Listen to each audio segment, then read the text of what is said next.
Every night in my mind, I feel the rhythm of the stream.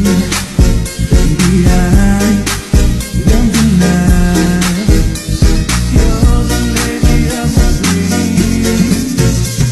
Damn, I like the way you push me. So Green economy. Green economy. Green economy. Green economy. Green economy. Green economy.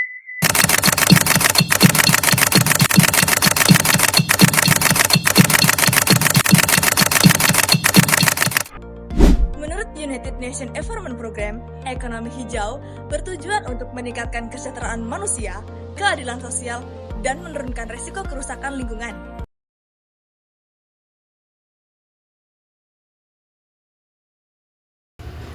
Hai semuanya, tahu nggak sih, saat ini kita hidup di zaman dimana krisis iklim bukan lagi wacana, tapi realita.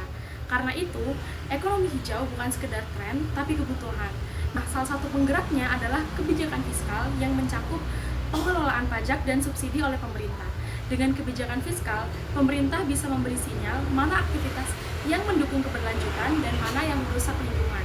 Misalnya, pajak karbon bisa menekan industri penghasil emisi, sementara subsidi energi terbarukan bikin teknologi bersih lebih mudah diakses dan dikembangkan. Di Indonesia, arah kebijakan ini sudah mulai tampak lewat dokumen Green Economy Framework dan skema Climate Budget Tagging di APBN. Baik, selanjutnya di sini saya akan membahas terkait teori dan dasar kebijakan. Nah, secara teori, kebijakan fiskal itu bukan cuma soal uang masuk dan uang keluar dari negara, tapi juga alat untuk mengarahkan perilaku ekonomi. Jadi, menurut para pakar, pajak karbon mendorong perusahaan beralih ke energi yang lebih bersih.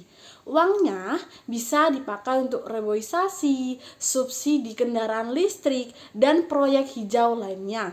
Tapi, ini tidak mudah. Ada tantangan besar, salah satunya yakni adalah resistensi industri, kesadaran rendah, dan sistem pelaporan emisi yang belum optimal.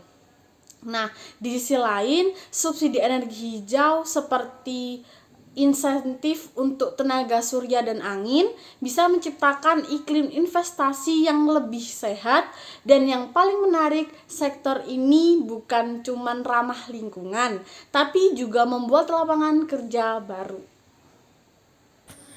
Sekarang kita lihat contohnya nyatanya tahun 2022, Indonesia mulai menerapkan pajak karbon dimulai dari sektor PLTU batubara, tarifnya Rp30 per kilogram.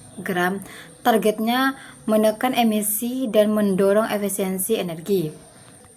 Selain itu, pemerintah juga ngasih insentif dan tax holiday buat proyek-proyek energi bersih. Contohnya tenaga angin dan tenaga surya. Tapi kenyataannya tantangan masih banyak. Salah satunya subsidi energi fosil masih gede banget, sistem pelaporan emisi juga belum maksimal. Untungnya riset terbaru kayak dari Hartono dan Halimatus Sa'diyah menunjukkan bahwa kebijakan fiskal bisa berhasil kalau reinvestasi dilakukan ke sektor energi hijau. Baik, opini dan juga kritik dari kelompok kami, menurut kami itu begini. Pajak dari suatu karbon ini adalah langkah berani yang menandai suatu pergeseran penting. Nah, sehingga ini mendukung ekonomi yang berkelanjutan. Tapi jangan lupa dulu, tanpa sistem pendukung yang kuat dan juga kebijakan, ini bisa gagal. Nah, karena dari situ di sini butuh transparansi, edukasi, dan juga kepatuhan dari industri. Di sisi lain, subsidi energi terbarukan harus dilihat sebagai investasi masa depan. Ini bukan hanya soal energi bersih, tapi juga suatu ketahanan nasional dan juga peluang ekonomi. Nah, maka dari situ, itulah kenapa konsep just transition penting transparan seperti itu. Jadi kesimpulannya, kebijakan fiskal adalah alat yang sangat powerful dalam mendukung ekonomi hijau. Tapi ia juga butuh dukungan politik, regulasi yang jelas, dan yang paling penting adalah kesadaran kolektif. Pemerintah tidak bisa jalan sendiri. Masyarakat, sektor swasta, dan generasi muda seperti kita, semuanya juga harus terlibat.